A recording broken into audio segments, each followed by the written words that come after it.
Welcome back, everyone. And today, what I want to do with you is I want to bring you back to chemical reactions transitioning from nuclear reactions. When we look at comparing nuclear versus chemical reactions, I'm going to use what I sometimes call in my other classes is the golden triangle. The central question I have here is how can we compare nuclear versus chemical reactions? When we're looking at any sort of phenomenon that is out there, we can compare these things in three different areas. The phenomenon. What do we see?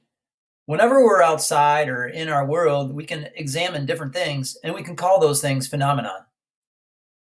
How do we explain this phenomenon? Well, we use pictures and words, videos, things like that. You saw a lot with the nuclear situations and probably looked at Chernobyl. That's a great phenomenon to examine. Well, when you see something like that, can you apply a model to it? When we discuss models, we often call them zoom bubbles. And basically what that means is what's happening to the atoms or molecules that you can't see with your naked eye, but you can come up with a model to explain to others how this works. And then finally, can we put these things into a formula? Can we use either a chemical or nuclear formula to show that we truly understand what's going on? And if you can handle all three of these areas on this triangle, you probably have a pretty deep understanding of anything in science for that matter, let alone nuclear and chemical reactions. And again, we're trying to bring you back to the chemical reactions by comparing both nuclear and chemical.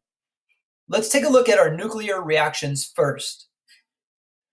One of the things I like to use in my chemistry classes is a site called Compound Chemistry.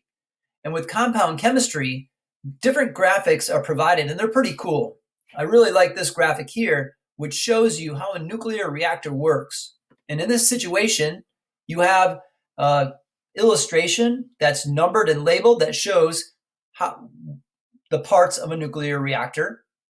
And we can see we have different things here in terms of a turbine that's going to spin, and we obviously can produce electricity. And so that's how a nuclear reactor is, gives you all the information for that.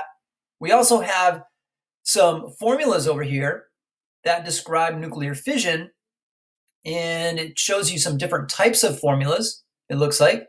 And then finally over here, it gives you some more information about how we can control that reaction, what kind of waste is produced, and so forth. So, interesting graphic about nuclear reactions. Can we put this into the triangle? Well, let's give it a shot. For nuclear reactions, I wrote down the question, how does a nuclear power plant work? And I'm going to use the previous graphic to explain that. Well, I know first and foremost, the phenomenon itself is a nuclear reactor. And I know that they release radiation and they obviously produce heat, which we can then generate electricity from. I know there's been some accidents like the Fukushima nuclear power plant in Japan, and also obviously we mentioned Chernobyl, which is another situation in which these reactors have melted down, and those are other phenomena that are related to this as well. Well, what's going on in these nuclear reactors? Well, I know from that graphic that I can come up with a model that explains what's happening to particles in this situation. And in this case, this is actually subatomic. So atoms and molecules could be involved, but really we also have even smaller particles that are changing or altering our atoms. And so in this case, what I have here is I have a uranium-235 atom that's being bombarded by a neutron. And I can see here two smaller atoms of krypton and barium that are produced when this fission reaction occurs. And fission means to split. So here's my model in my zoom bubble of how the atoms are actually changing. We have formulas that can be used to explain this as well. So in neutron bombardment, we learned that if we hit this uranium-235, we're going to produce this krypton-94 and barium-139. We're also going to give off more neutrons and a lot of energy. And that energy is what's used to produce heat which is then used to produce steam, which is then used to turn a turbine and produce electricity. So by understanding these three things, we can pretty much explain to you how a nuclear reactor works. Awesome. Well, let's go on to chemical reactions so we can see how would this be any different. For this one, I'm going to use the tin hedgehog experiment. In this particular experiment, I came across on compound chemistry. I have not seen it before, and I've not done it, but I wanted to check it out. So it gives me the experiment, which you can actually do with two different chemicals. Tin 2 chloride, which is a solution, can be mixed with zinc, which is a metal. We put the zinc into the solution, and we can get a reaction in about 15 minutes where a hedgehog is produced. Not the animal that some of you may have as pets, but instead this metallic looking, strange looking item here is actually produced. And this is not zinc, but instead this is tin. The formula is given in the graphic that compound chemistry made, and it also explains how this reaction occurs. Besides that, they'd like to give some additional information about tin and some differences that could be within the actual metal itself and why these differences occur. But the tin hedgehog experiment, kind of cool, be fun to try. Can we put this in the triangle? What's our phenomenon? Well, obviously, we know the phenomenon is the production of a hedgehog that is tin, and it comes from a liquid in a different metal. Can we put this into some sort of atomic or molecular explanation? Let's see.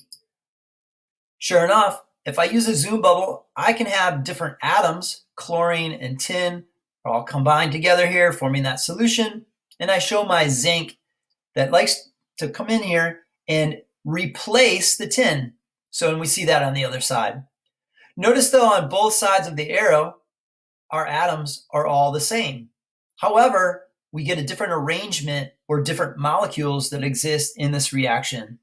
We have tin 2 chloride here. Over here, we have zinc 2 chloride. So how is this reaction different than the one that you saw in the nuclear one? Something that we'll look at. Can we put this in a formula? Sure can. We have our single replacement reaction, and that's what this phenomenon is. And in this case, I have the reaction written out. And we know that subscripts represent the number of atoms, so the Cl2. We can see over here 2 chlorine atoms combined to our tin. We have our zinc atom, which is right here, and we see it on the other side as well. With this formula, we also have some other descriptors in here. We have our phases of matter as well. We have a L here, which means liquid. We have an S that means solid. We have another liquid here on what the reaction produces on the product side. Remember, whatever is on the right side of a reaction is your products, and whatever is on the left is your reactants. And we can see that with that reaction there. So again, for the tin hedgehog experiment, we have the phenomenon. We have our model for how it works and how the particles are reacting. And we also have our formula. So let's get to our final thing and how we can compare both of these reactions. Comparing both. Well, you just witnessed the two different reactions. Can you explain, when we give you the form, how the phenomena are different? So I'll show you the pictures. You can see one is a nuclear reactor and one is a tin hedgehog. In the form, you'll describe how these phenomena are different. How are the models different? How are the zoom bubbles different?